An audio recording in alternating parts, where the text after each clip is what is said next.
Amis colombophiles, c'est Jo, j'espère que vous allez bien comme d'habitude, que vous pétez la forme, que tout se passe pour le mieux pour vous, que tout baigne, comme on dit. Ça va être ma place, le verre de thé, chill. Bon, amis colombophiles, voilà, comme prévu, hein, je vous fais voir un petit peu l'évolution des installations. On a reçu les coulisses, on les a donc du coup installées hier. Nos pigeons ils sont dedans, voilà, donc ça fait plaisir. Ça fait à peu près 3-4 jours que je les ai mis dedans, 4 jours à peu près, je pense 4 ou 5 jours. Et puis parce qu'ils en avaient marre d'être dans l'ancien colombier qui ressemble à rien. Donc là franchement non ils respirent, hein, je vois du changement, c'est incroyable. Ils sont vraiment heureux et c'est le principal. On veut tous que, comment dire, que nos animaux soient heureux. C'est tout ce qu'on souhaite à nos animaux de façon générale. Et donc pour ça, ça passe par le bien-être, ça passe par l'installation, ça passe par la médication, ça passe par les compléments alimentaires, ça passe par l'hygiène dans le colombier, etc., etc. Non, franchement, donc voilà, les coulisses, elles sont installées, comme vous pouvez voir. Là, ils sont, je vais vous faire voir les pigeons après. Donc ça donne ça. Ça donne ça. Il y a les cases aussi qui ont été rajoutées.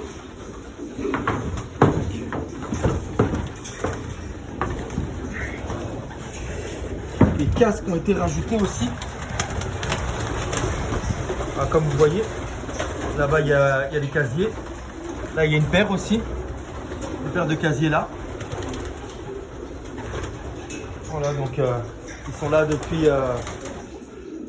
4-5 jours, ils respirent la santé. Ils sont actuellement en traitement contre la trichomoniase et les voies respiratoires.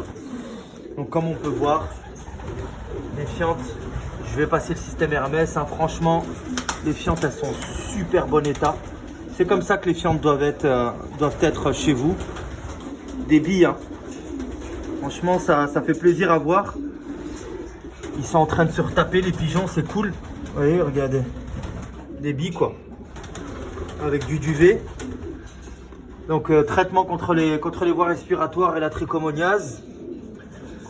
Et après je vais enchaîner 3-4 jours je pense de traitement pour la coccidiose. Donc nous on traite avec alors la coccidiose c'est alors les vers c'est Capizole. Ça, je l'ai déjà dit plusieurs fois dans plusieurs vidéos. C'est 15 ml par litre d'eau. Et la trichomoniase, on traite avec Alazole, du laboratoire Moreau, tout simplement. Donc c'est une cuillère à café pour 2,5 litres d'eau. Les voies respiratoires, on traite avec Bronco Sprint de chez Schroeder-Tolisam. Bronco Sprint,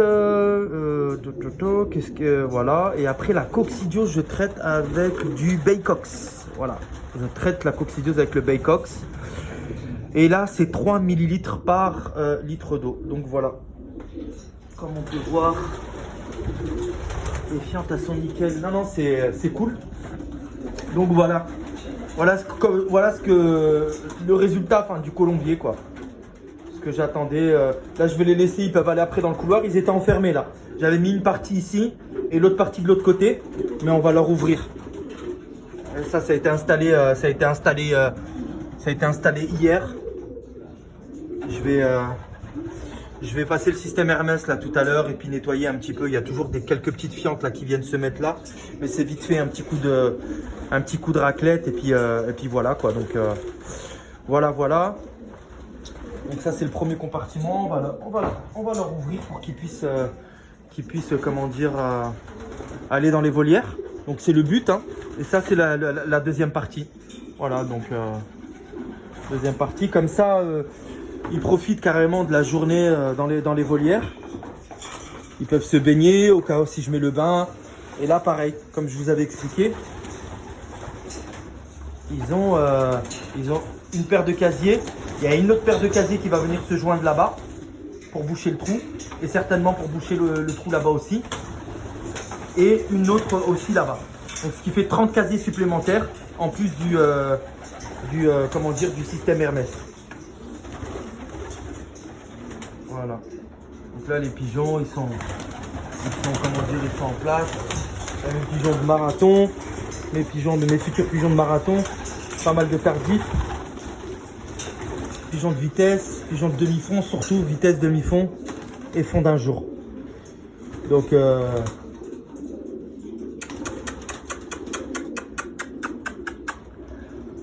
c'est des compartiments qui sont larges.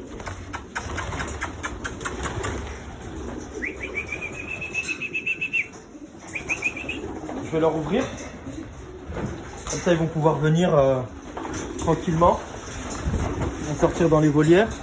En même temps, ça me permet de vous faire une petite vidéo. Comme ça, vous passez du temps aussi avec moi, là, directement. Voilà. Vous voyez, ils vont commencer à sortir.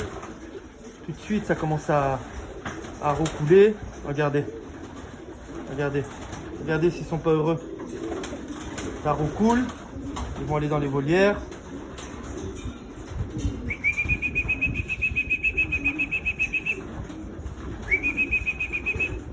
Ils ont ce couloir là, ils peuvent profiter du couloir la journée et puis et aller prendre un bon bol d'air dans les volières. Et ils vont sortir là aussi.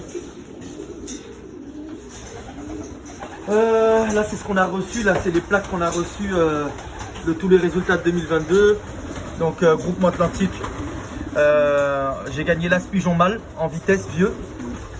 J'ai gagné l'as pigeon femelle en demi-fond. J'ai gagné l'as pigeon mâle en demi-fond. J'ai gagné l'as pigeon femelle vitesse en vieux. Donc que ça soit en vitesse mâle, femelle et mâle, c'est moi qui gagne les deux as pigeons et c'est moi qui gagne aussi l'as pigeon mâle en demi-fond et femelle. Après je gagne le championnat 2022 vitesse au non désigné, le championnat 2022 non désigné demi-fond,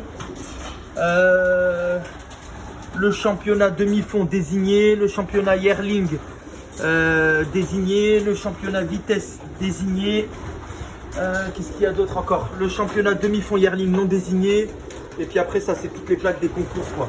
Rouen, l'Aigle, ça c'est une ville en Belgique, Alençon encore une fois, Alençon, l'Aigle, etc. Il y a les championnats et les plaques. Donc voilà, ça c'est les plaques qu'on a reçues. Voilà, donc les pigeons, vous voyez, regardez, ils arrivent dans le couloir. Ils sortent automatiquement. Ils savent. Ils restent pas dans la partie là. Ils vont profiter de, comment dire, de l'extérieur. Voilà, prendre un bon bol d'air.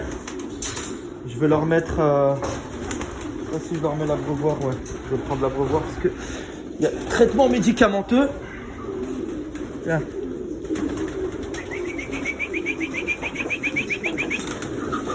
Ça, je le mets là. Comme ça, tout le monde profite. Et je vais, moi, aller me poser là. Voilà. Donc là, ils peuvent profiter des volières.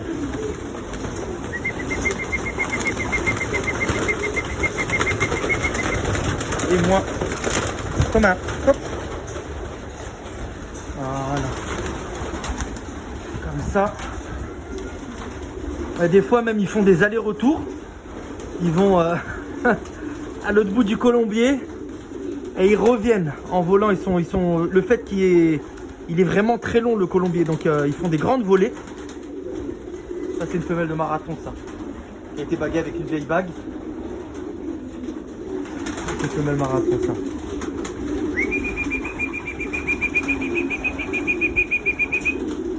Non, je pense qu'ils sont heureux. On va continuer, comment dire, les traitements généraux. Traitements généraux. Voilà, donc là c'est les voies respiratoires et la trichomoniase. Et puis la semaine prochaine, ça sera la coccidiose et les vers. Entre chaque cure, il ne faut pas oublier de donner 2-3 jours de cédocol. De cédocol mélangé avec de la naturaline et de l'herbolane. Mélange de plantes. Très très important à base de... Moi j'aime bien mettre 10 ml par litre d'eau, voire 15 ml par litre d'eau. Donc pas forcément ce qui est demandé, hein. Ils demandent souvent une cuillère à soupe par litre d'eau. Moi je mets bien ouais, 15 ml par litre d'eau. Et le cédocol, c'est pas des grosses doses hein, de cédocol. Donc voilà, faut faire attention aussi à ça. Parce que sinon après les pigeons ils boivent pas quoi, ils ont tendance à pas vouloir boire. Donc l'idée c'est bien de purifier l'organisme, de purifier le foie. Les pigeons, surtout après une cure d'antibiotiques, c'est très très important de donner du cédocol après une cure d'antibiotiques. Voilà ce que je peux vous dire. Donc on enlève le grit. Je pense que c'est mieux de retirer le grit, de ne pas mettre le grit pendant la cure d'antibiotiques. Pendant toute la cure d'antibiotiques, vous retirez le grit. Il y a des vétérinaires qui le conseillent, il y en a d'autres qui disent que c'est sans importance. Bon après, moi personnellement je le retire. Benoît lui personnellement, lui en tant que véto, lui me dit que c'est pas spécialement important. Donc après bon bah c'est pas parce que les pigeons ils ont pas de grid pendant la durée du traitement que ça va faire d'eux des ânes quoi. Donc non il n'y a pas de souci par rapport à ça. Moi je le retire voilà personnellement. Et donc là comme vous pouvez voir, parce qu'il y a beaucoup de copains qui posent la question souvent là par rapport à moi là actuellement. Moi les mâles et les femelles ils sont ensemble hein. Moi l'idée c'est vraiment qu'ils se familiarisent à 2 millions de % dans leur nouveau colombier. Et ils sont ensemble depuis la fin des concours de l'année dernière. C'est-à-dire la saison s'est terminée fin juillet. Depuis fin juillet les mâles et les femelles sont ensemble hein. Il y a un œuf de temps en temps. Et ben je retire l'œuf, je retire les œufs pardon. Et puis parfois je vais laisser des œufs en plastique. Les laisser couver histoire d'eux, mais ça, je veux dire, ça engendre aucune problématique en fait qui sera néfaste à la mue ou quoi que ce soit. C'est pas, on parle pas d'élevage là. Si c'est juste, comment dire, un œuf par-ci par-là qui est pondu, vous pouvez mettre un œuf en plastique, ça posera, comment dire, aucun problème. Donc il y a vraiment pas de souci par rapport à ça.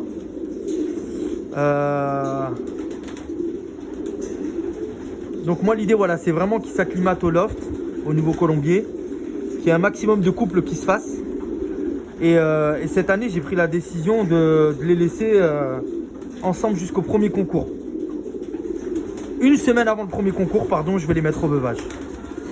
Une semaine avant. Ce qui veut dire que tous mes entraînements cette année, ils vont être effectués mâles et femelles ensemble. Parce que j'avais tendance, comment dire, à entraîner un coup les mâles, un coup les femelles, un coup les mâles, un coup les femelles. Ce qui fait que ça fait pratiquement, ça fait double travail. Et je divise le nombre d'entraînements en fait par deux quand je fais comme ça. Donc, il n'y aura pas de division, il y aura un maximum d'entraînement. Mais ils seront tous entraînés ensemble. Comme dans un one loft. En fait, là, c'est comme dans un one loft. Il y a les mâles et les femelles ensemble. Et il y aura des œufs certainement, il y aura des accouplements. Mais je veux dire, ça va pas déranger plus que ça en fait. Je suis pas plus effrayé que ça. Elle est jolie cette femelle. Elle a vraiment une belle posture. Ouais, c'est une très très belle femelle. Les meuniers, tous les meuniers, c'est des pigeons de fond marathon. Tout ce qui est meunier, mako, tout ce qui est là, les meuniers, c'est des pigeons de fond marathon. Lui, celui qui roucoule là, il a gagné 2 fois premier groupement l'année dernière. Il descend de ma femelle Roots bleue. Il a 2 premiers prix l'année dernière. Un tardif de 2021. Tardif de 2021, on était en 2022. Hein. Il n'avait même pas mué pratiquement toutes ses remises primaires. Il lui manquait encore un concours pour pouvoir être dans les As pigeons nationaux. Enfin, il fallait qu'il fasse un top 5 pour pouvoir être vraiment dans les meilleurs pigeons de vitesse nationale. Donc tu vois, il y a un pigeon de fond qui fait des premiers prix en vitesse. Donc ça veut rien dire parfois. Hein. Des fois on a des pigeons, même dans les concours de vitesse, les pigeons de fond, ils font des premiers prix. Donc voilà, donc ça sera un maximum d'entraînement. On va commencer certains 5 km parce qu'il y a beaucoup de pigeons qui ont zéro expérience chez moi. Hein, comme beaucoup savent, j'étais malade l'année dernière. Hein. J'ai pas eu une année facile niveau santé. C'est pour ça aussi que j'étais moins présent, que je faisais beaucoup moins de vidéos. Il y en a beaucoup qui le savent. Hein. Et donc malheureusement, j'ai beaucoup de pigeons qui ont très peu d'expérience, qui n'ont pas d'expérience, qui qui n'ont même pas été entraînés même. Donc l'idée c'est de repartir à zéro, une fois 5 km, deux fois 10 km, et puis on montera de 10 en 10 et leur donner certainement, enfin je sais pas, ça va dépendre de la grippe aviaire, ça va dépendre de toutes les problématiques qu'il y a avec les entraînements actuellement. Donc mais on va essayer de leur donner une vingtaine d'entraînements avant les premiers concours. Et j'en ai certains même qui vont même pas concourir avant le mois de juin, quoi. Parce que pour moi c'est des pigeonneaux, ils n'ont pas d'expérience. Et ça serait trop juste de les engager dès le mois d'avril. Ça serait non, ça serait trop juste, quoi. Il y en a, je vous dis, ils sont même pas sortis même. Donc on peut pas se permettre, comment dire, aller de mettre la charrue avant les bœufs. Je préfère y aller doucement mais sûrement. Et puis leur donner l'expérience nécessaire. Et puis voilà, donc ils joueront en jeune à partir des concours du mois de juin. Et puis ils prendront l'expérience qu'ils devront prendre à ce moment-là. Et ça s'arrête là, quoi. C'est ce qu'il faut faire avec des tardifs. Et c'est ce qu'il faut faire normalement aussi avec des pigeons qui n'ont pas d'expérience. Voilà, ça c'est vraiment un conseil que je donne aux colombophiles qui ont pas d'expérience par rapport à ça et qui des fois sont pressés de vouloir jouer, comment dire, des bonnes origines qu'ils ont pu acquérir, enfin donc acheter ou qu'ils ont acquis, tout simplement, qui ont été des origines qui ont été données par des copains. Ils disent ah bon bah allez, on va les jouer, on va faire des premiers prix. Mais le problème c'est que si c'est des tardifs, les tardifs, qu'on soit bien d'accord, c'est des pigeons qui naissent à partir de juin, juillet, hein. Et après il y a les tardifs de tard, hein. Ça commence à partir de septembre, octobre, novembre, décembre. Donc ces pigeons là, ils sont parfois fougueux, ils ont vraiment pas d'expérience. Il faut les lâcher un maximum et les entraîner même l'hiver, quoi. Pour rattraper le retard, il ne faut pas hésiter, même s'il y a la chasse, y aller entre midi et 2. Dans la logique des choses, c'est comme ça qu'il faut faire. C'est comme ça qu'il faut procéder pour que les pigeons puissent avoir un max d'expérience avant les premiers concours. Mais ce que je conseille, c'est que, voilà, encore une fois, je radote, hein, je me répète, étant donné qu'ils n'ont pas d'expérience et que dû au temps, on ne peut pas juste faire, comment dire, 5 entraînements et puis se dire, allez, je les mets dès le début avril. Donc, pensez à ça et entraînez-les juste correctement, donnez-leur l'expérience nécessaire et mettez-les au mois de juin quand il y a les concours des pigeonneaux qui débutent. Voilà, c'est le meilleur des conseils que je puisse vous donner par rapport aux tardifs. Ensuite, comment dire, j'ai des questions qui m'ont été posées par rapport à des thématiques. Il y en a beaucoup qui ont réussi leur élevage, il y en a d'autres qui n'ont pas réussi leur élevage. Donc, ça sera une vidéo que je vais faire là tout de suite après. Voilà, une vidéo que je vais faire tout de suite après celle-ci. Pour pas que ça soit des vidéos qui soient trop longues. Et comme ça, je vais pouvoir répondre aux différentes questions qui m'ont été posées par des colombophiles. Voilà, je me sers aussi de ces questions-là pour pouvoir aborder des thématiques avec vous et puis pouvoir faire profiter tout le monde. Parce que ça se trouve, il y a aussi des colombophiles qui sont dans le même cas de figure que vous. Et ça permettra d'éclaircir, comment dire, certainement d'autres colombophiles. Voilà, mes colombophiles, je vous dis à tout de suite donc pour la vidéo numéro 2 de ce jour. Allez, je vous dis à tout de suite. Ciao.